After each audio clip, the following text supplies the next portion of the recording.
guys, welcome to Rutin Podcast. I'm your girl Amira. And I'm Quya. And in this podcast, we'll be talking about everything from our skincare routines to our insecurities about growing up in Malaysia, all doing our daily routines. We can't promise you that we will have all the answers, but we promise you we will ask the questions that you are too afraid to ask. Sounds like your thing?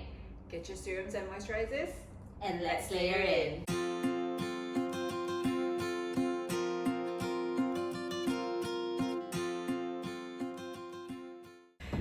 Why don't you introduce yourself and tell us a bit about yourself and like where you grew up, what you're doing, and how we became friends. Yeah, I think that's a great start, right? Considering this is our first episode. So I am from Damansara, KL-ish. I'm a Malaysian. I currently work in Singapore. I'm a media and technology professional.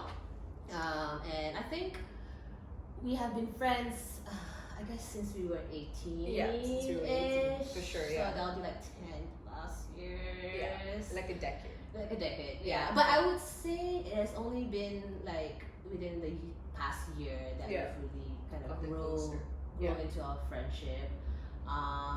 So yeah, we went to school together, and that's how we became friends. And then we sort of went our separate ways, and then eventually got back.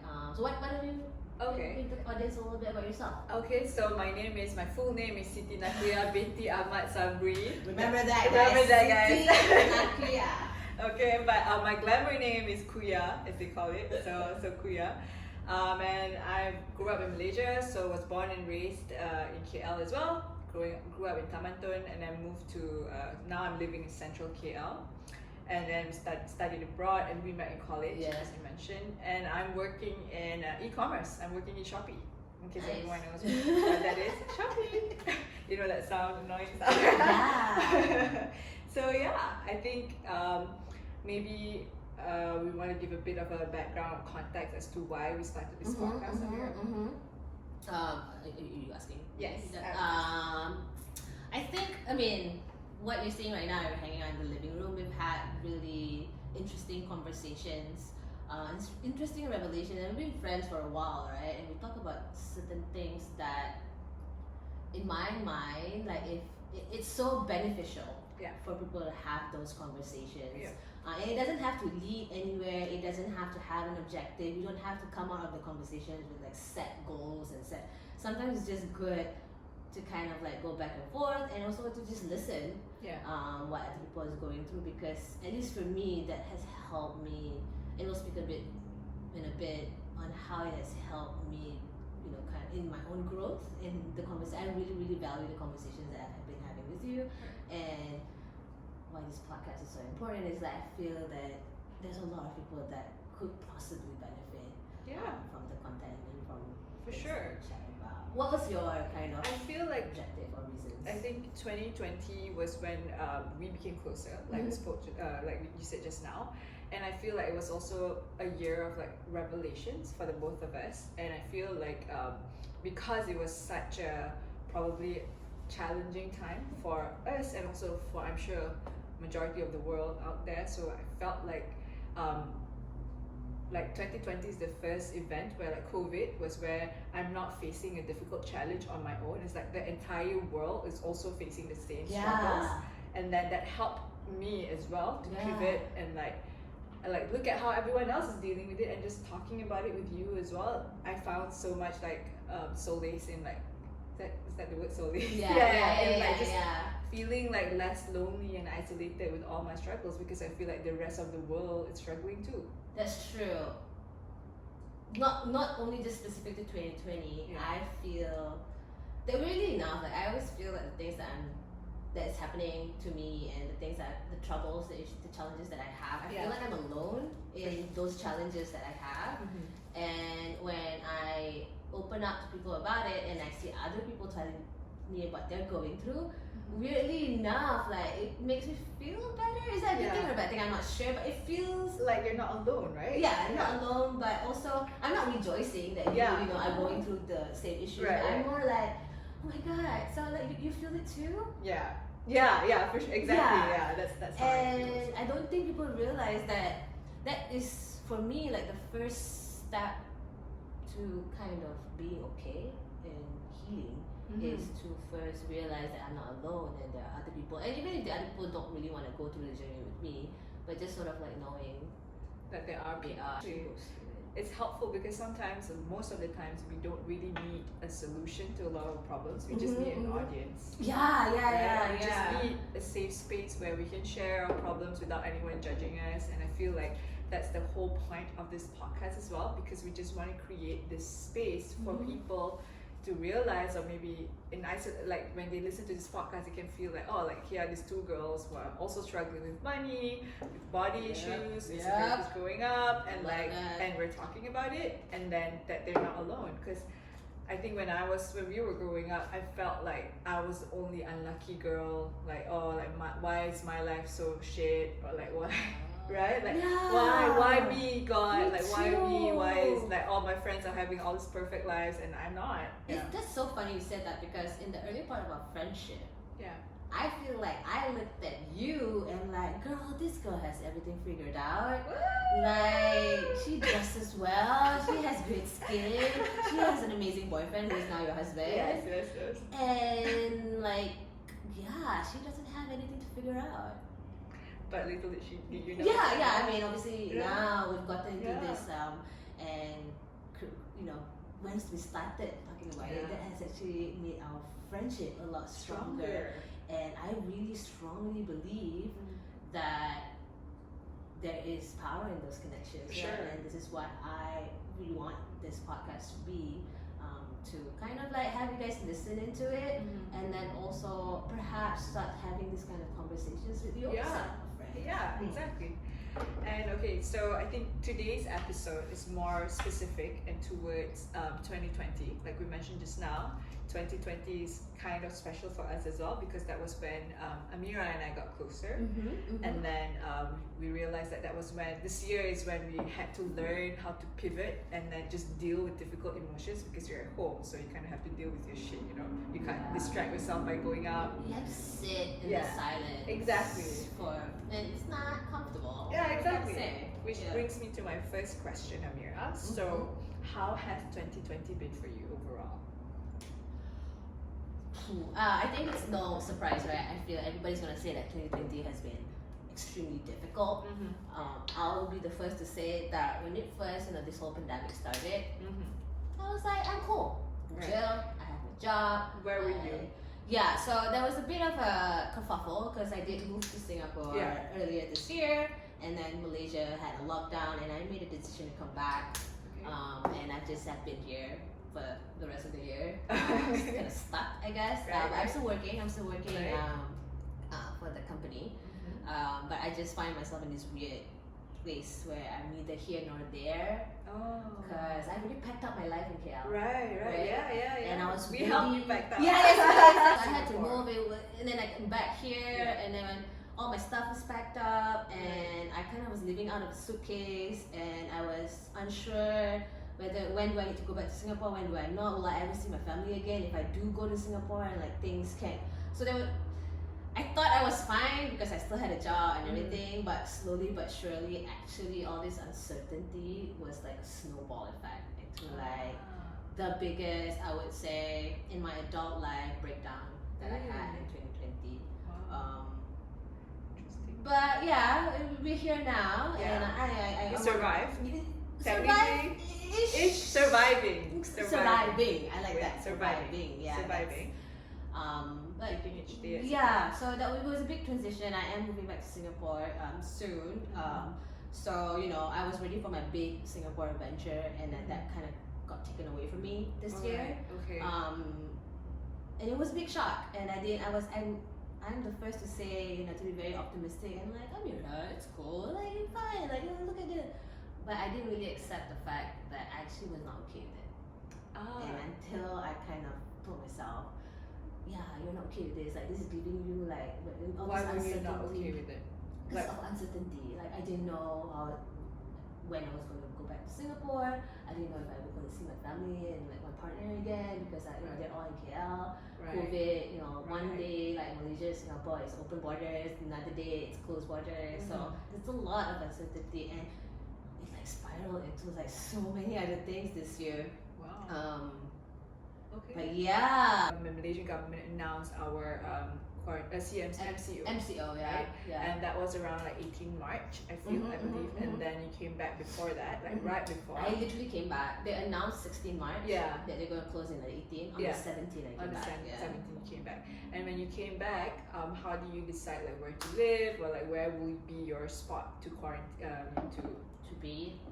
to isolate yourself? I mean, How do you figure that out? Like, I mean, logistically, it must have been challenging to figure out. Okay, I need to move back. So how do I figure out rent and like all the situations? Do I still need to pay my rent in Singapore? And financially, how did you manage that as well?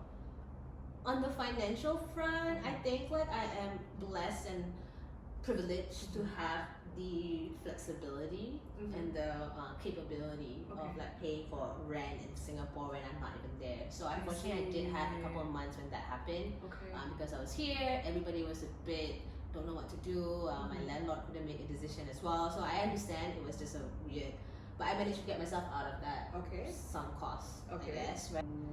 This making those decisions when not knowing what's going to happen Right. has been it sounds so like simple, but it was really a difficult one for me to Of deal course. with. I don't know. I think it's difficult for everyone because I Did you think have something like that too? yeah, because I feel like you have this idea of like what your year will pan out to be to an extent. Like especially I guess coming from you, you're gonna go to Singapore, have a new life there, and suddenly you're like, oh, cancel that, I have to come back to KL, right?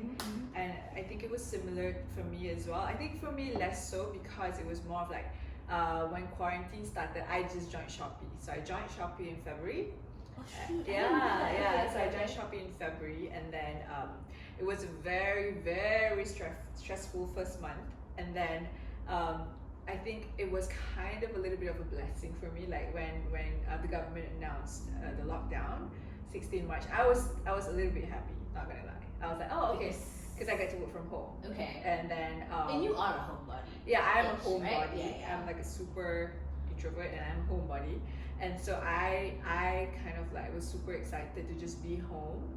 So I was okay I think the first quarantine in Malaysia, like I think it was from March till June. I think I was relatively alright there, but my struggles came in like later, like during the second lockdown. So the first lockdown, I was like, one of those people who will wake up early and then like be productive, blah blah blah, and like yeah, and then like Are you generally like that, or is the work from home made you like wake up early? I think I'm always like flip-flopping between being productive and not so productive. So I think when I joined Shopee, I was more on the productive side. So Okay. I wanted to wake up early and be more productive, and then so it was very helpful in the first quarantine for me.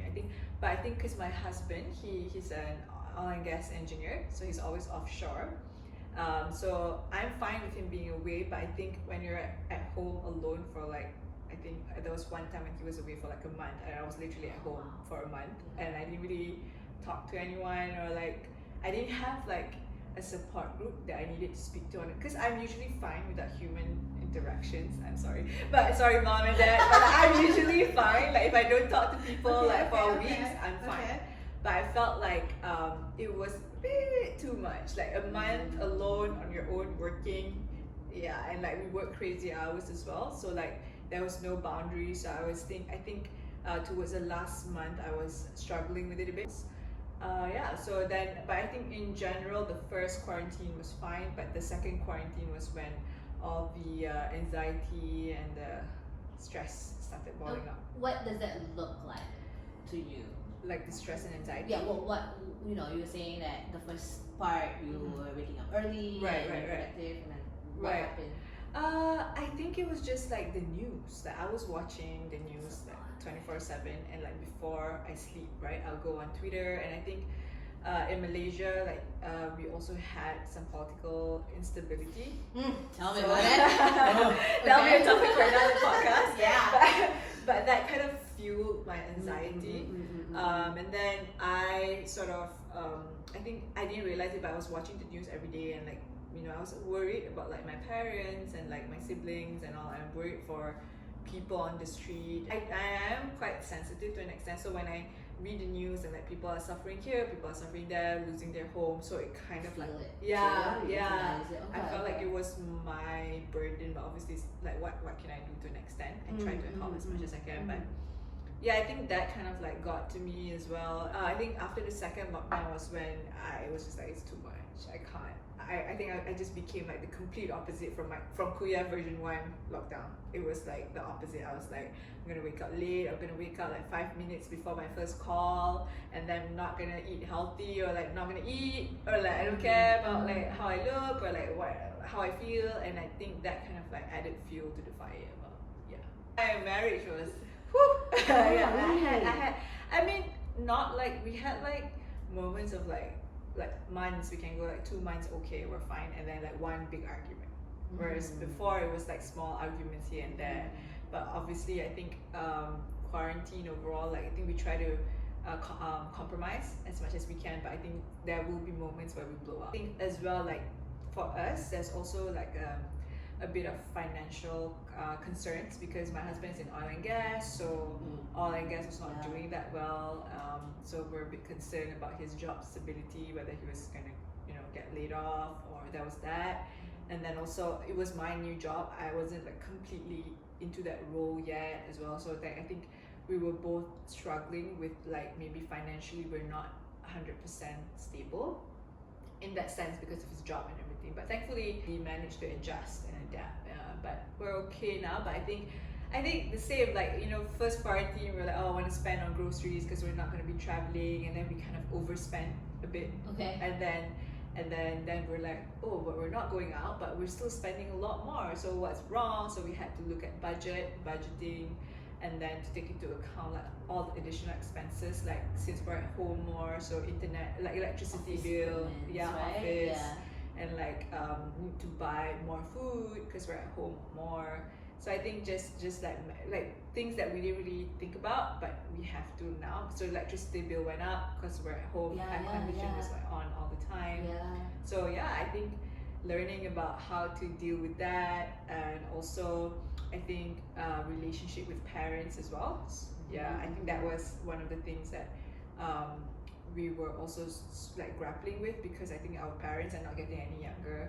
So we were definitely concerned about them. So then when they're going out and then they're like not wearing masks, so sometimes we get a bit concerned because we're like, oh, like, we are parenting them now. Like, I completely 100%. I mean, when did this happen? It comes to a point where you and your parents like flip role. Exactly. Yeah. What about you? Like your parents, how was your situation? My mom was 100% opposite of what yours. She's kind of like extra paranoid. So she doesn't go out at all. She stays home. Okay.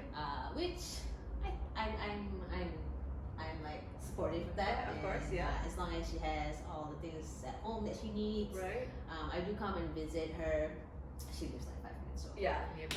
So I do go see her, and also my brother who lives there a fair bit, fairly often.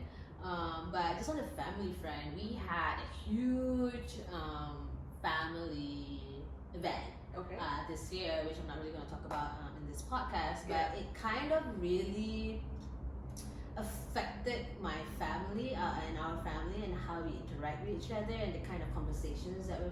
Right. It was like an incident, like a big. It was a big family incident, and then compounded with the fact that COVID. It's the pandemic, and then everybody is like at home, and again sitting in your own silence, right? Yeah. Sitting in that uncomfortness. Right. This event is very uncomfortable in my family, and then everybody was stuck home and just kind of like, what am I gonna do with this? Yeah, like how what's gonna happen? So that also has added to what I was mentioning earlier, like snowball into like a lot of other things that I've been working through in 2020, and I'm still working through. Right. But I don't know. I'm not over on the other side yet. Of course. Where I am right now, but just where it has come, I feel like it's gonna be a beautiful thing. Because the relationship or the relationship and the interaction with my family has gone to a different level. I don't know whether it's improved or what's the opposite of improve? Regret. Yeah. But it looks different now. Okay. It doesn't look all floral and Okay. rosy, so that's why I don't say it's improved, but it's Right. definitely one that I am 100% wanting to engage in, Okay. wanting to further see where this goes with my family. Right. Did you feel like the pandemic, like kind of like this whole isolation and everything kind of helped you reach this stage of relationship with your family?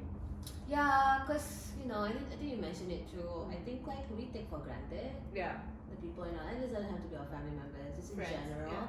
And this pandemic has kind of made you remember all the things that you have taken for granted Sure, because yeah. we don't get it as easily Yeah. anymore. Yeah.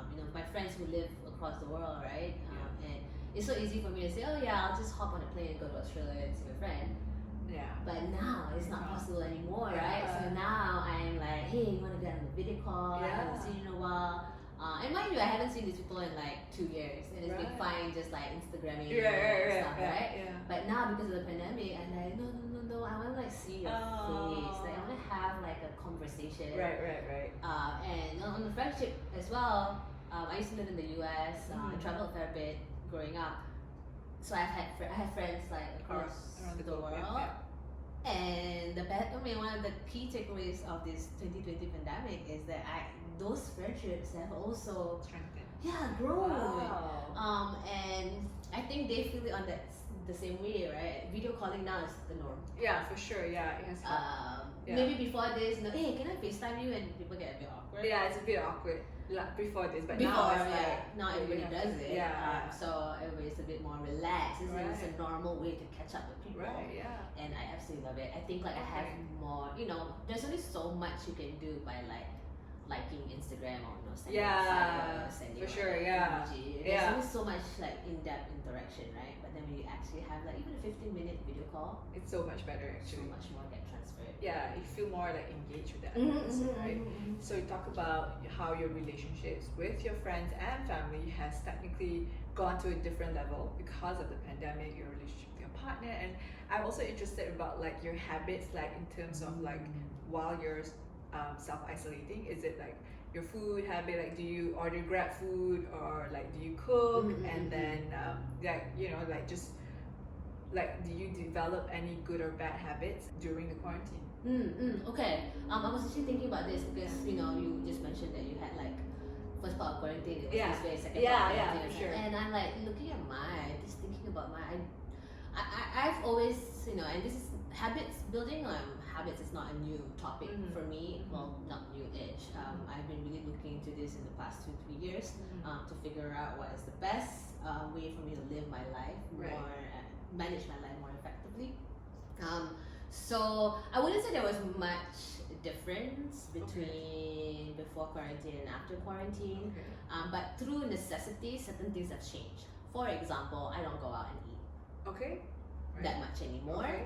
And you're Most of- fine with it, right? and I'm fine with it because I also like to cook. Right. So even before quarantine, I like to cook. Right. So it hasn't really been much. It's just that the magnitude Sure. of me cooking Okay. now is a lot more. Okay. Yeah. But because of that, I eat less whatever not so good food. I Right. drink less alcohol. Right.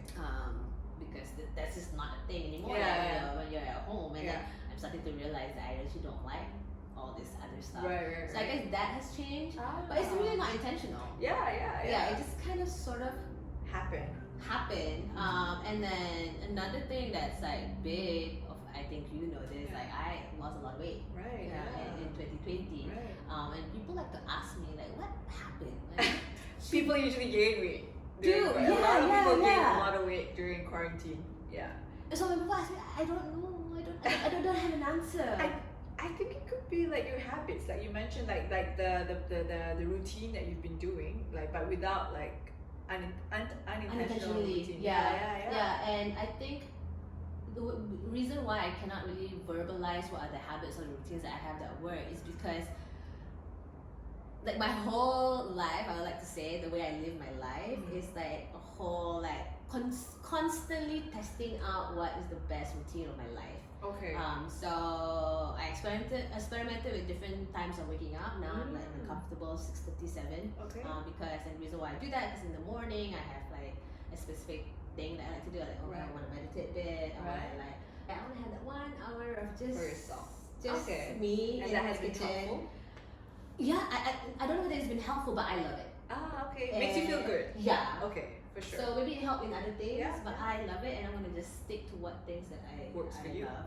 Yeah. So yeah, waking up early in the morning is a great start because then it snowballs the day to like better decisions. I have made good decisions at the start of the day. I will continue making better decisions throughout the rest of the day. Right. So they're eating well. Yeah. Truth be told, I don't really work out Okay, that's fine. as much as some people think I do. Right, because you Because lost weight. I lost weight, and I was like, nah, I'm not in some Okay. like workout program, nor am I even like counting Right. calories or Right. looking at having a specific diet. What did you think made you lose the weight? Like the biggest thing. So it's not workout. It's because you don't work out. Do you think it's just the eating habits? Like is it like better food and then the Yeah. I think nutrition? it's eating better food and then understanding the amount of food that I actually need. The portion. The portion and I said I didn't calorie count, but I did calorie count a year ago when I first started getting into this nutrition, and I don't know what it is true, but I sort of know like how I now can feel how much You need. I need to eat. Because when you're more in tune with your body. Correct. But before I did the experiment of counting calories a year ago, I wouldn't have known any of this, right? Right. So it was good that I did back then. Right. It gives me a foundation now for me to make better decisions. So I think that sleeping early is just not going out. Yeah. I am a party people, and for people who don't know, She's an extrovert. yeah, that's completely like where we are the polar opposites. Yeah, right? we Like, are I completely. am- She loves to like host things and like host events. She's like party organizer, and I'm always just like another party. You always come to But my I always party. come to Yeah, yours. I love that. Yeah, because I do like I feel like I want to make strengthen our relationship, so I do put in like effort for like certain people. Yeah, nowadays. Awesome. Yeah. And that's like I think the key, right? Like it's okay if you don't feel like being extroverted and a people person. I think like being extrovert and people person is highly rated in our society. For sure, You know, at work, for example, or even a family member. And then if you're introverted and you don't, or you take some time to respond, then you're kind of like shy, don't have anything else to add. Which I think is not, but I think what you're doing it now, and while I do think like you're generally an introvert, but you do have extrovert tendencies and personalities, and you are very targeted with where you want to exert that energy. I learned, that's another thing I learned in 2020 is like I have embraced the introvertness. Because I'm home alone, and then now I get tired as well. I understand now when people say like they get tired after a party. I get it. So I'm trying this thing where I'm like targeting like my energy as well, and there are invitations that I will say no. And not because I don't like them. It's like I have this amount of energy. So you want to spend it.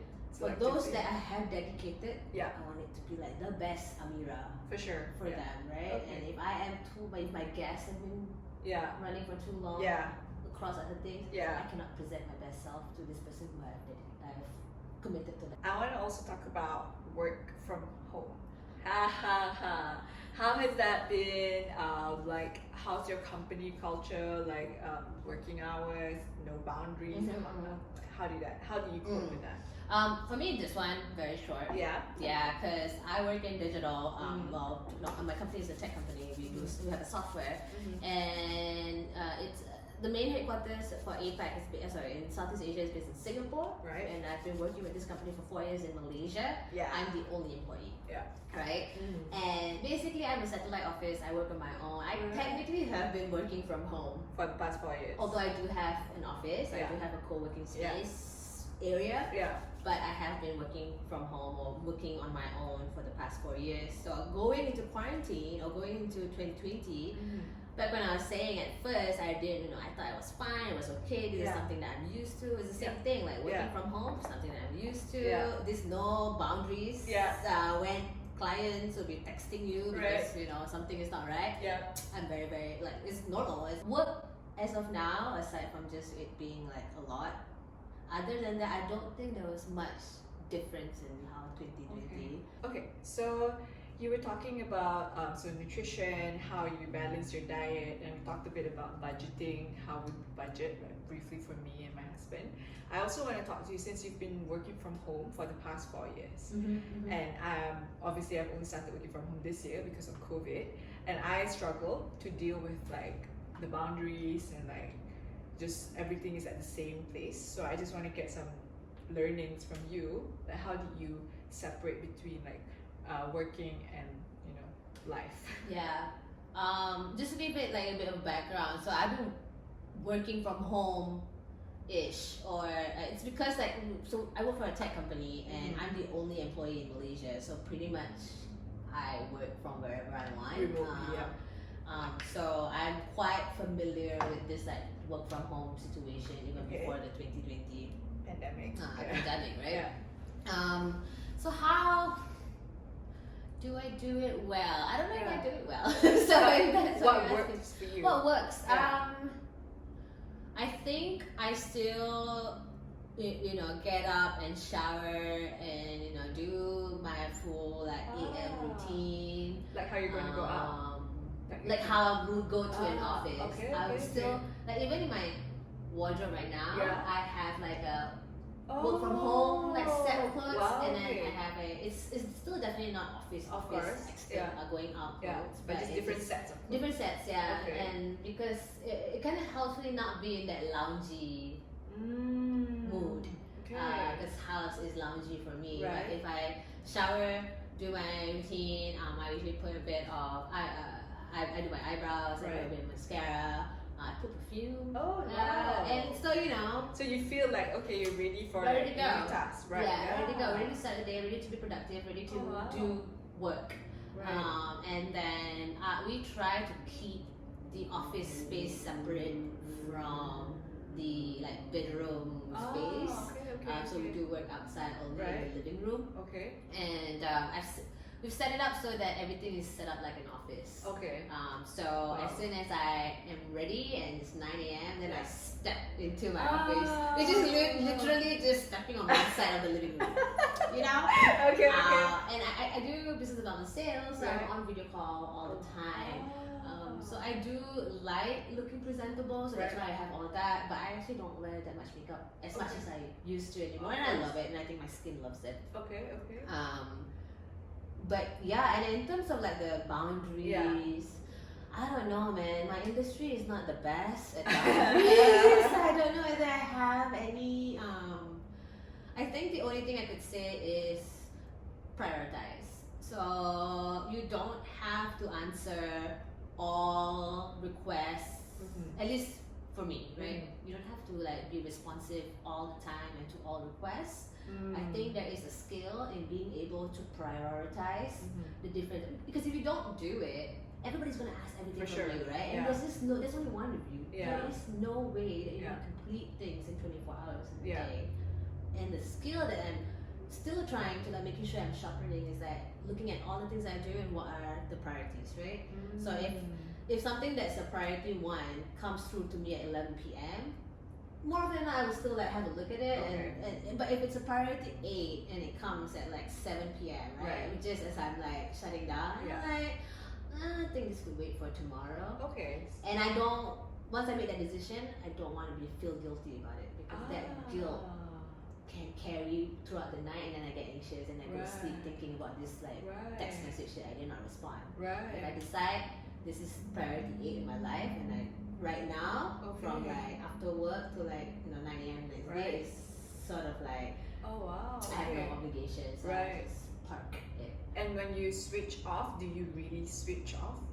When you switch off work, and how do you switch off your mind of like, okay, I'm done with work? Because I think when you're physically at the office, when you leave the office, it's like your mind and your brain kind of like switches off as well. But I think the struggle with me personally is that when I'm at home and I say, okay, I'm done with work, but I'm not really done with work. If someone texts me and says something, even if it's a P8, I will tend to respond, because the laptop is right there and I can just do it. It's easy, right? Yeah.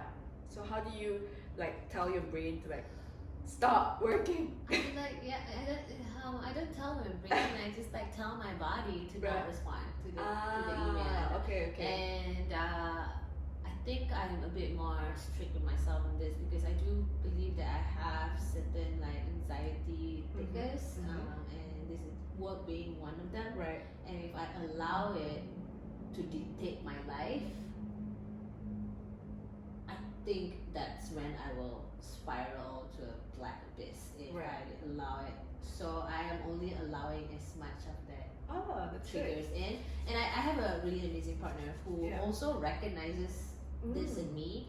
And I'll be looking, he even knows my face. I look at my phone and I have a face and it's like, say like it's dinner time. I have a face and it's like, that's work, put it up.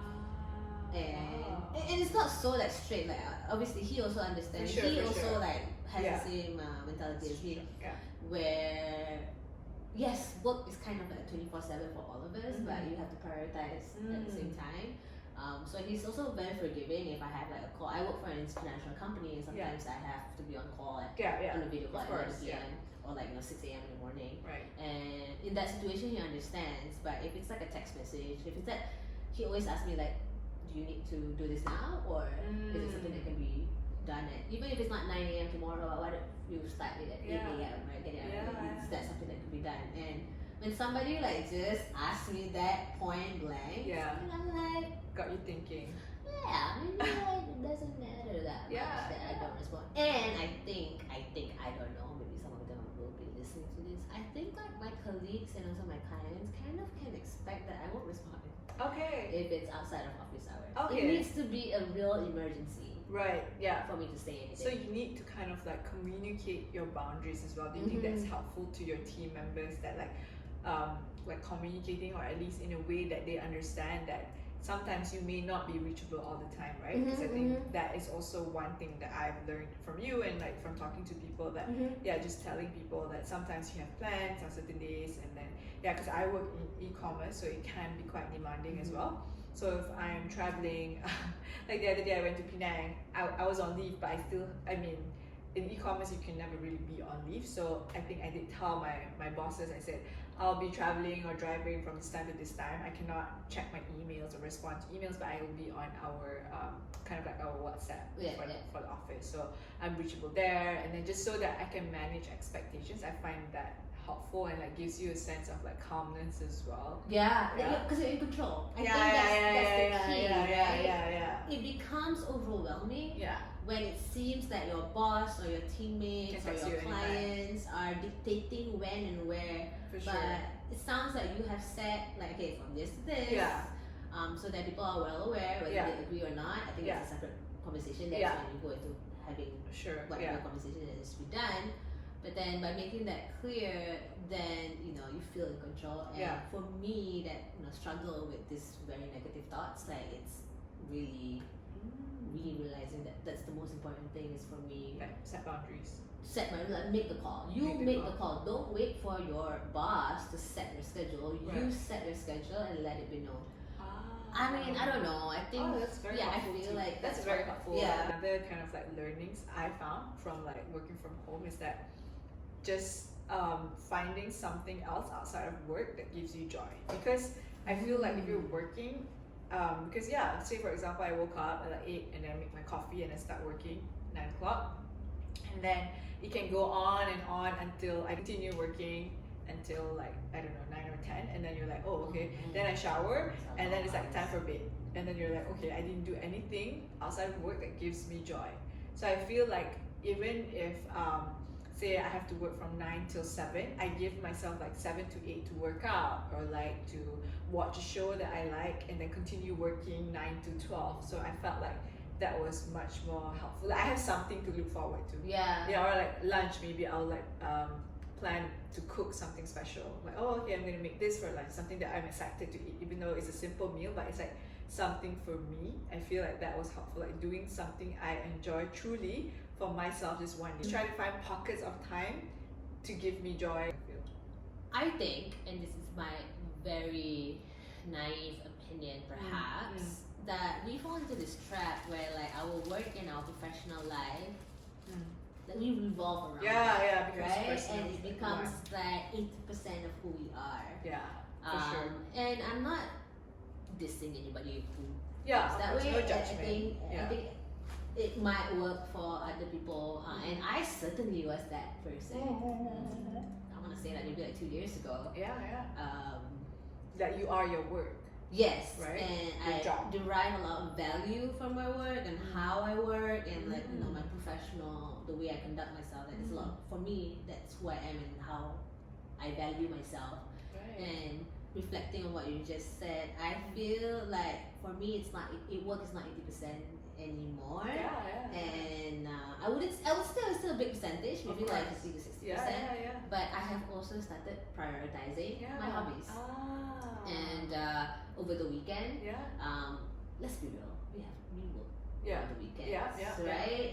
And that just happens, and sometimes there's just things that catch You just up gotta on. deal with it. So I have this thing where, okay, I have to work this weekend because I have stuff to do. Okay, I'll work on Sunday because then Saturday I am just going to enjoy. I am not going to touch any work. I'm not going to respond to anything. I'm going to like do whatever I want, and I'm going to do it to the fullest. Right. And then because I know Sunday I'll work, and that Saturday then becomes like super meaningful. and then that becomes my fuel to Ah. like work on Sunday. Right, yeah. Oh wow, that's a good tip. Because I kind of like am already feeding myself Your needs. with the other 30-40% of other things Yeah, in my life. yeah. So I had this thing. I was on a holiday. I take like a week holiday, and I was like, this week I'm gonna indulge in all my hobbies during my holidays. Yeah. So I tried different things. Gardening. I used to play the piano. I started playing the piano. Writing. I mean, this project came out of this one of these hobbies week, right? And I kind of felt that I want to like try out podcasting as well, and it has just been so fulfilling. And I realized that there is so much more of me than this media technology. Yeah, I think as humans, just to chime in, sorry, as humans, we tend to like attach ourselves to identities. Like our egos tend to attach ourselves to like, I'm a doctor, I'm a worker, I'm an employee. People even to the material things, like I'm my car, I'm how I dress, I'm how I look. So once you take away all of that, who is Amira? Right? Yeah. Like who are you? Who is Amira without your career, your physical attributes? Like who are you? You are also like another living thing, like a plant, essentially, right? Yeah. Like plants don't like have anxieties. Plants don't compare themselves to like other things because they are just beings. Yeah. Like I feel There's no like just be. yeah, just be. Can we Don't just be? think, don't compare, don't think. Just tell your thoughts to quiet down. Just be. Like, Just be. yeah. I feel and agree and disagree with what you're saying. Yeah. I think there is tremendous value for us to just be. We have evolved into this society where we need to be productive. Yeah, we need to be producing hustling. things. We need to be hustling, right? Yeah. And all that are so like valued so much For sure, higher. yeah, You're yeah. like really good in your career. You're like Yeah. able to you're the youngest CEO. Right, you right. are able to discover this whatever blah blah blah. Right. And there's so much value in like producing things for society, but forget. we stop just being. Sure. And I truly believe, and not just believe, but I feel like through my 2 years of figuring out about myself, have seen tremendous value in pockets of just being. Yeah. Pockets of time where I don't do anything Shit. productive. And you don't think. Yeah, Just- and nor do I do anything destructive Of or course, like yeah. binge. I'm not saying do nothing productive and like spend the whole day. Yeah, right. Do what you feel good. Indulge. I'm big on hobbies because of this Yeah. experiment that I did this year. Like, Yeah. when you think of a younger you, Yeah. what are your hobbies, right? Exactly. Go back to that inner child. Yeah, Right. and what are your hobbies? And it might not be the same anymore, but then now, as an adult, as Yeah, a 30-year-old plus, do we have any hobbies? Do you have any hobbies? Yeah. So if you Right, work, right, right, yeah. then if you put time in work, then you produce something, then you get your salary, you get paid, Yeah. you get recognition. Yeah. If you play the piano for your own self because it's your hobby, Joy, you right? definitely Yeah. get something out of it. But the Society. assumption, the perception is you don't get. So why are you being so frivolous with your time and indulging in yourself?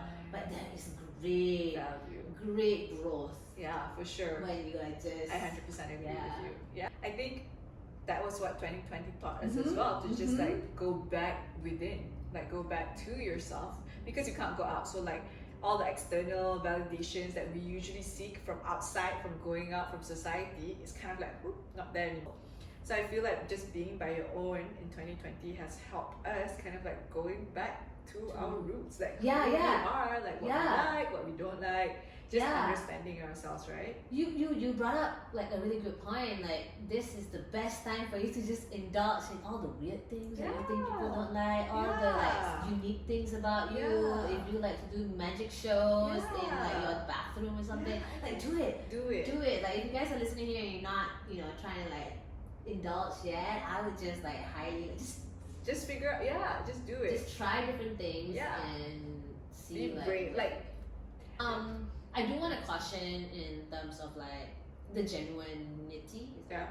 I just because I've gone to this trap as well, where I go on Instagram and I see my friends and acquaintances Oh, and yeah, I, yeah, yeah. and I see that they're doing so much. Do you feel the and- pressure?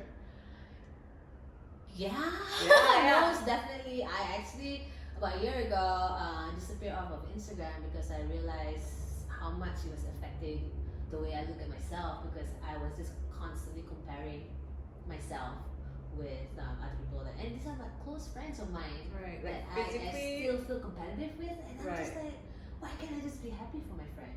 Right. That's very normal. So I actually like kind of cut myself off of Instagram to kind of Okay. like cleanse myself. I'm back on Instagram now, Mhm. which you guys can follow me. Yeah. But I think like I am arriving in social media with a different objective and different mindset, and also like a different why. yeah, like you mentioned. Okay. Yeah, a different why. Now that I'm on social media again, I have a different reason to why I am, back Okay. on Instagram or posting stuff about my life. Yeah. Compared to before. So I think this is nothing new. It's nothing new. I feel like people compare. I think like our upbringing, or maybe like human nature to an extent, will always like compare. Like humans will always want to be superior or inferior to other people. So whether in like circumstances like social media, you want to feel like, oh, if I look at a post of a friend, I feel like I'm superior to this girl or like this man. So I feel okay, I feel good. But if I look at another post, like, oh, this girl has like, I don't know, maybe travels all the time, blah blah blah, and you're like stuck at home working non-stop, and then you're like, oh, I feel inferior to her. So this person is better than me. So I think that's normal. But I think again, COVID, and I think for us, like helped us understand, like just question ourselves, like why are you comparing yourself? Like do you not like who you are, or like do you feel like you're not good enough, or like is there something that that person is doing that you wish you're doing but you're just too afraid to do as well? So like jealousy or like comparison. And how do you deal with the bad days, like when you have like a breakdown? You mentioned just now you had few breakdowns during the pandemic. Right. How do you pull yourself or like out of that situation? Like what are like some helpful not habits, but things that you generally do, like to just get yourself out of the rut? I'm really bad at it. Okay. When I have a bad day, I fully indulge in my bad day. Let it be bad. I fully, and I have even started to like post about it when Okay. I have bad days. Okay. Um, Because people have bad days. That's just the yeah, reality. everybody That's has just bad life. days. That's just life. That's just how it is. Yeah. Yeah, good days and bad days. Bad days don't last. Good days don't last too. Yeah, I have bad days, and how do I deal with it? I do things that I like. I eat Yeah. ice cream. I watch something on Netflix. I spend more time with my partner. Okay. I have a conversation with myself to kind of like acknowledge, Amira, you are having a bad day. Do not deny it. Because I think the denying and the feeling guilty, because if I have a bad day during a work day, then I might not want to do anything. Yeah. I mean, sometimes you do it. Sometimes I will like kind of like toughen my shell and just like let's get through this. Let's get through this video call. I see. And as soon as I'm done with the video call, and I become a hot mess again. Okay. But Just accept it. But accepting it is the first thing, and I want, like, sometimes when I have a bad day, I feel like there's this like force that's just trying to like knock me down, Make it worse. Yeah, so then when I confront that like hammer, I'm like, yeah, do whatever you want to me. Today is your day. Do whatever you want. So then. So you have that internal dialogue. Yeah, I do have, and I'm just like, I see you. Hey, anxiety, I see you. You're here. I'll have you have your moment. And then the best is to end the day in a good way, and then tomorrow is a new day. That's a very helpful way. I don't know. I think that's how it works. Because a lot of my bad days are actually internal. Yeah, like I think a lot of people's bad days are just because of their thoughts rather than the external circumstances. Like how often do you get into an accident? That's like external badness, you know? But like a lot of it is like maybe someone did say something hurtful, but it's also because your thoughts, you're holding on to that moment that makes it a bad day. Right? Say like if you're like whoever, like your superior calls you dumb, for example. Not that this happened, but like in general. Like, oh, you're dumb, or like this work is not good enough, then the fact that it was just okay, fine, it was a comment, but the fact that you repeat the thoughts and then that comment in your head, and then it, you know, dwindles down into something more intense, that you're not good enough, you're blah blah blah blah blah from that one comment. That means because you let it, like your thoughts. But I think you can let it happen, like let that happen if you feel bad, like blah blah blah blah. But like you said, tomorrow's a new day, and I think like for me, how do you deal with it? When you me, have those. But I think one comment and you just keep on like thinking about it the rest of the time. Because I'm really bad with that, because I think growing up I've always wanted to, like, I seek validation externally, so from my parents to my teachers to my friends, and then now my bosses. So I think because I've been working for I think 8 years, like about around the same time as you, 7 years ish, and then I feel like throughout different jobs, I feel like I have given my all to appease my bosses to the highest level, and which they did, and they rewarded me to an extent. And after that, after the reward, I felt like I was nothing. Like I was an empty shell. Like, oh, I gave up basically say 2 years of my life trying to be good at this job that I'm not sure if I like or not, but I did everything that's required. Like I went through all the checklists, I did it, and I was the star student or star employee, and then I got the reward. Say I got a promotion, and then I was not happy. And then I was like, oh, okay, after this, then like I feel empty, like I'm a shell. So I feel like now I feel like I'm more of like trying to figure out like what I want, and how to make myself happy and satisfied, fulfilled. Basically quarantining and self-isolating in Malaysia. So how did you think we handled it as a country? Like in Malaysia, like I think our KKM, Kementerian Kesihatan Malaysia, did a very good job, and like how did you think we communicated, the government communicated the policies, and like how did people react? Were people obedient and obliging?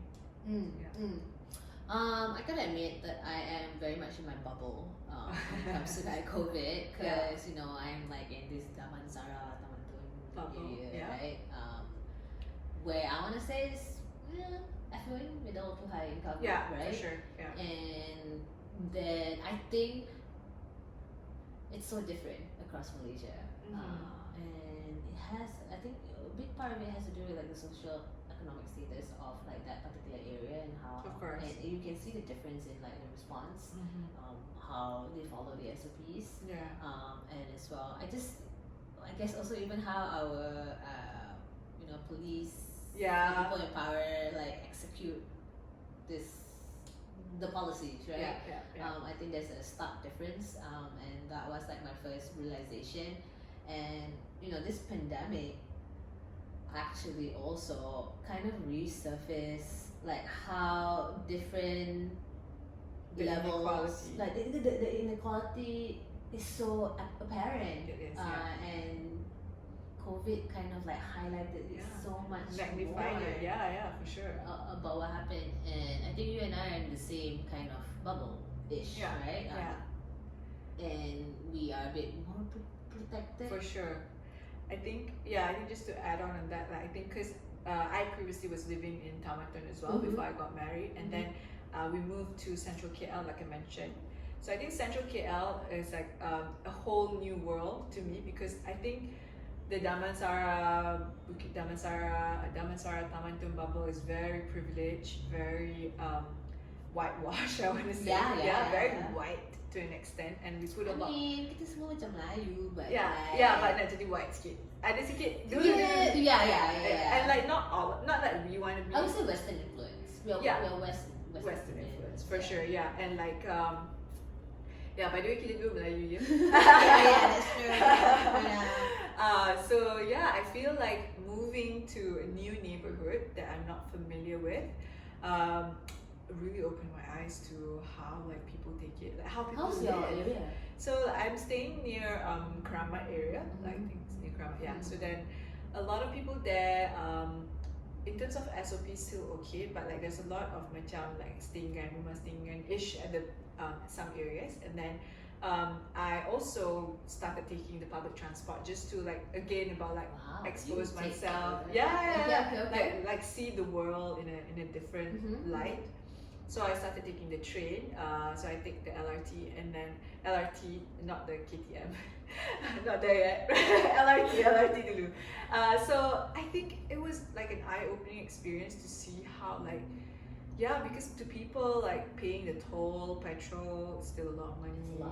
And then LRT is still very expensive as well. And then how much I think like working in different companies, I'm also exposed to like people from diverse backgrounds. So I think how much you spend on lunch, how much you're willing to spend on coffee, and then I think just opening up myself to like different ways of people living and not judging them, because I think to an extent my upbringing made me feel superior because like I grew up here, I'm like whatever atas lah. To an extent I had that ego. My identity to an extent was that ego that. And then I realized when I first got married and moved to Keramat, I was very upset because I felt like it's a downgrade, like can't believe I'm living here and I sound like a spoiled brat, but I'm not anymore, I promise. But I had that moment, that first year of marriage, where I felt like this is not where I belong, blah blah blah. But then I think that it was very, very good for my growth because that I get to see that the reality is life is hard. Like for a lot of Malaysians, they're happy, they're content, but then it's just instead of like, I think I kept on like looking to people who have more than me, like whatever, bigger houses, whatever, and I keep wanting that. And I think the pandemic helped magnify my belief that life is just hard in general for everyone, but like I am very, very privileged.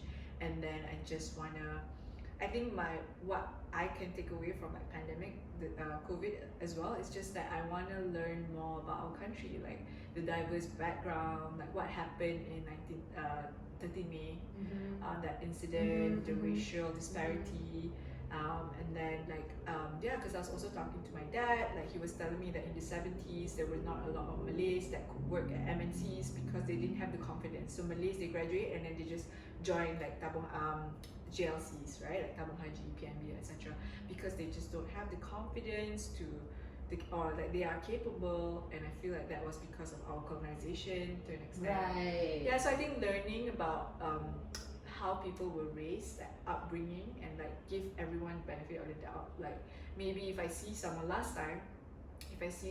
who can't speak English well, automatically I would judge them. Because that's my conditioning. Like that was my conditioning. Like if you can't speak English, you're just like kampung or like kampung. Right? And that was such a common thing. And I was asking myself during this pandemic, like, why do I do that? Why? Actually, it's just because if you can speak English, it means you're privileged, and then also you are educated, your family, and also English is like how do you say, like British used to speak English, so people who can speak English are like basically closer to the British people, to the Mat Salleh, right? And most people, because we are a colonized country, we look up to the British, and I think it's kind of wrong because that's a very bad, like old kind of way of thinking, because it's like it's because of your upbringing, you're very privileged, that's why you can speak English. But actually, these people who can't speak English that well, they are like way brighter than, they can be brighter than you, and like it's not a determinant of your intellect. Right, correct. What language you speak. But we have this perception. That so. And I don't know about you, I grew up like must learn English. Like that is like, when you're like standard 1, standard 2, right? That was the language you need to be good in this class. Right. So you need to like, my mom would only allow us to read English books. So that really is like, push. we are really like putting like English on a pedestal. We do that, right? In my household. Right. And because of that, sure enough, English is like the most not the most. It's an international It's language. an international language, and I think there are benefits of us being fluent in English now. But I think that then created other perception that so if you were superior, then there's a different. And then if you don't have a specific accent, then also that is not. And then maybe it's like the different dialects that you use, and different words that you use. I used to live in the US, right? And then there's like the American accent, and there's the New York accent, and the Southern accent, and then the more Valley girl, and all that. Even everybody speaks English, but the way they speak it, there's also like kind of like gives class. Perception of class. But anyway, going back to what you're saying, I think that's definitely an issue here, and even you hear when you speak with your girlfriends, right? And they will always say things like, "Oh, my partner definitely speaks English. I need to hear." If I meet somebody at a club, I want to hear, even if it's cute, I want to hear him speak first before I decide what I want to do. And we say it in jest, but have you just take a moment to stop and like, why? Exactly. Where did this come from? Exactly. That was what I did in 2020. Yeah. That was when I realized that, like, to an extent, by living in Damansara or whatever, it made me feel superior. COVID, like, it magnifies like how people are struggling in general. And like, I used to think, like, when I see people suffering, for example, I went to Bintulu for a work trip, and then they didn't have electricity, and so basically they are living in rumah kampung and all of that. I see their struggle, like, okay, they don't have to do it, they're living in poverty, but I cannot relate because it's so far from my bubble, right? So I cannot relate. But COVID is like literally right next door. People are like, struggling to buy masks, no money to buy masks. Yeah. And then I'm just like, that was like a big wake up call for me. Yeah. Like oh shit, like people are closing down their shops. Yeah. Like running out of money to pay rent. Like just like maybe a few blocks down, like my house or whatever, right? So I feel like I can connect with them more, and I think try to understand, just learning about people from different backgrounds, and how like in Malaysia, like inequality is still such a big deal. And I feel like maybe our group of friends, we also tend to we're a bit more not to say judgmental, but like we feel superior to an extent compared to other people with different upbringing to an extent. Well, yeah, but I think it's not like a most of it doesn't come from a negative place. Yeah, it's that we know what we know. And if we are not knowing other things, then we only know what we know, right? That's why we can't relate. That's why we don't understand why you can't speak English. I mean, come on. It's one thing, but it's not. That's the thing. Like when you go outside Pine Valley and everything is still in cash, and you're just like, how? Everything is still in cash. That's a good point. We are like swipe. Pay with, and you're like, tak ada, cash je. Actually, that's a big deal. That's a big deal too. It's like, I think COVID highlighted those things as well, like how like when they implement policies, I didn't understand like why some people tak pakai mask or like. But I think in general Malaysians were very obedient, super obedient, and like we like whatever the government say we'll just do. We're like, okay, you say cannot do this, we don't. Kind of, we're very like, I think we're very submissive as a country, as a culture, to a certain degree, right? Like we are more like I feel like the Westerners, like the Americans or the Europeans, they're more vocal. If they don't feel like doing it, no one's gonna tell me I can wear a mask. But here we're more, to an extent, obedient. So I feel like I'm really proud of like Malaysians for like being super obedient and getting the numbers down. Actually super proud of how like the SOPs and everything, like how our government handled it. So like I think, and then like I don't know, because I think we live again in a bubble, so I don't know. I've heard like in other areas where they struggled to get like masks in the first few months, and then food like eggs and bread and everything. So I feel those kind of news are the ones that open up my eyes to like, what? They struggle to get bread. Right? Then you're just like, how are people struggling to get bread? Realize how on a different planet for sure we are sometimes. So I feel like this pandemic helped me open up my eyes. But that's a great like growth story of 2020 for you. Yeah, right? yeah. Just going back to like we only know what we know, but it seems that now you are knowing other things as well. And COVID is the common denominator that For sure. allowed us to kind of understand how the same thing affect you differently and me differently, Yeah. and then it affect like Other people differently. differently and the Yeah. magnitude. Just like, and to judge people less. I feel like I think I'm guilty of like feeling like superior or inferior both ways whenever I'm in a situation. If I'm hanging out with like people who are like of a better income or like different whatever status, then I would feel like inferior to them. But if I'm hanging out with like people who are like maybe of a lesser financially different backgrounds, I would feel like, oh, I'm more superior to them, blah blah blah. But I feel like now I'm just me. Like wherever I go and you are just you. I have no labels. I try not to like like if I meet someone, they can't speak English or like they struggle, they have like very different sets of values. I want to understand from them a lot more, because I feel like we are just basically, our conditioning is who we are to an extent, and we can only change ourselves and make this world a better place by learning a lot more about like different ways of upbringing, different ways of thinking. Yeah. COVID helped me realize that. It's kind of like a slap on your face. Yeah, literally like hold you by the shoulders and like wake up, wake up, bitch. Okay.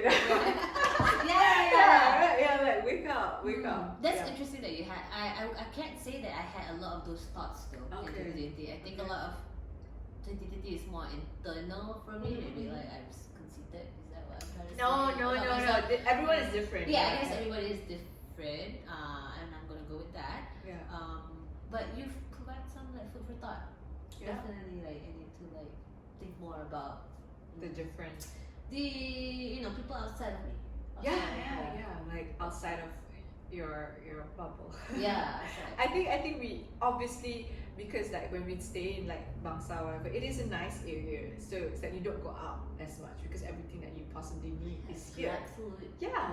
And like, but then when you go out, you realize they don't have Grab food, or like they pay using cash and stuff. So I think that's when you and learn like the most. even like practicing SOP, certain restaurants or certain like stores just don't have the equipment. Yeah, for sure. And it's so weird now that I'm thinking about it, because like I'll look at a store and they don't have the right equipment, then I will question, should I even like visit the store because they're not following, but never thinking like all this. I go to Village Grocer and they have one of those the scanners, temperature, and all that, and your picture, everything, right? And I'm like, okay, this seems like they have this, so I will visit this grocery store. But then I go to like KK Mart or what's this? Street Mart, and they don't have that. Then my head is like, oh, how sure am I that they are following? Not even thinking that so many other economic forces. For sure, at work. I feel like you are like giving me a slap in the face right now. Okay, I think we're almost at the end of the podcast. I just want to ask you, what's the first thing that you're gonna do after the pandemic ends, after it's over? Because it will be. When you say over, what do you mean? What's the definition of over? Over, as in like once we have all vaccine. Maybe not vaccine, but like probably vaccine, and then the fact that we can go back to normal. I don't think we can ever go back to normal. Yeah, it's not back. Yeah, the normal is gonna be a new normal. It's gonna look different. Probably the new normal, but you can travel and do normal things with different circumstances. I mean, I have one thing that I want to say, and it's definitely my mind. I want to go to music festivals again. I love the energy of listening to good music and having people around me who's listening and interact and also responding to that kind of music. That I mean, I don't think you are. Music festival, but people who goes to music festival is listening can complete. I'm sure you guys can understand what I'm saying, right? It's that vibe. It's that you get like goosebumps because the music is so good. You're out in open space and everybody you look around you is feeling the same thing because they're listening to the same music, and that's super super powerful. That we have not been able to recreate without having a lot of people in the same. So I think there's a lot of different things that I want to do, like travel and all that. But Do you miss traveling? yes and no. I don't miss traveling for work. I do miss traveling for fun. Yeah. Okay, Yeah. okay. Interesting. But the benefit of that, the traveling, is that I don't need to travel for work anymore. And I absolutely love Yeah. that. All my clients now do video calls. Nice. And I am down. Down with the plan. That's good. What about you? Like post, I feel, I don't know. I feel that I'll like get anxiety to just go in, like in public again, like hang out with like. I feel like Is that'll be the a struggle. COVID thing or No, what not just anxiety? COVID, but just like being with people. Okay. Yeah, I think, cause like I'm so accustomed to like dealing, well, not interacting much with a lot of people, and then I think I'm used to it, and Okay. like I said, I'm an introvert, so I have this tendency to just like, oh, I don't want to go out, and then I feel like I'm liking it a bit too much, so I feel like I'll struggle dealing with people a little bit in some sense.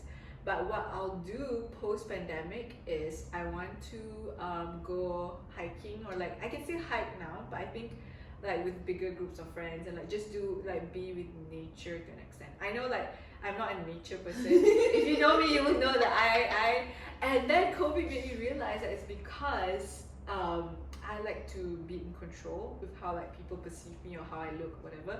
So nature, I can't do that. If there's an Can't animal, control I can't nature. control nature. So like I usually don't like it. But if I have no one judging me or whatever, thinking that people will judge me, but I don't think people will, it's just in my head.